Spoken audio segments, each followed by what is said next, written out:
It's time to get into the kitchen for Game Day Grub presented by TECO People's Gas.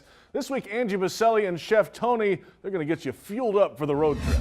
Welcome to Game Day Grub, presented by TECO People's Gas.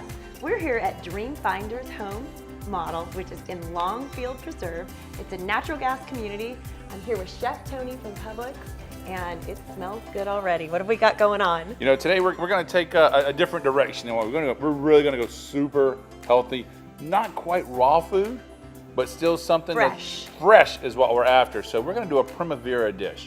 And with you gave me an education. What does Primavera mean? Primavera is spring, right? Spring vegetable, something that's fresh. So let's turn back to the wok. We're going to do this in our wok today.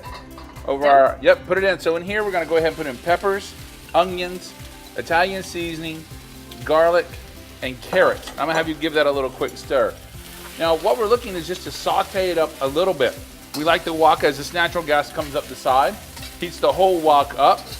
We have grapeseed oil in there, high heat so it can really take what's happening.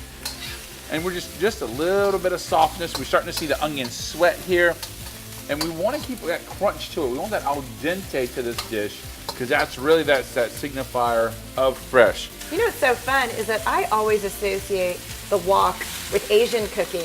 And I think it's so great to be doing this Italian meal in a wok. Well, you know, what you find, the difference between stir fry and saute is the pan.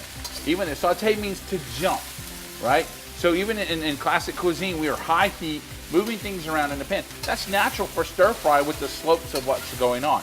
Now you see I've added our yellow squash in. It doesn't take quite as long to cook. I've added some tomatoes that have been halved. They'll start to give us a little bit of liquid. I'm gonna go ahead and put a little veg broth in here as well. Now we're going to create some steam. This will start to soften it up too. And this is normally where you would throw in some pasta.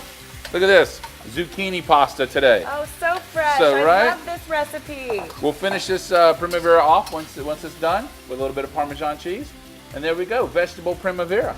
Beautiful. For the Pasta Primavera recipe and a look at all the Game Day Grub segments, visit peoplesgas.com/cooking.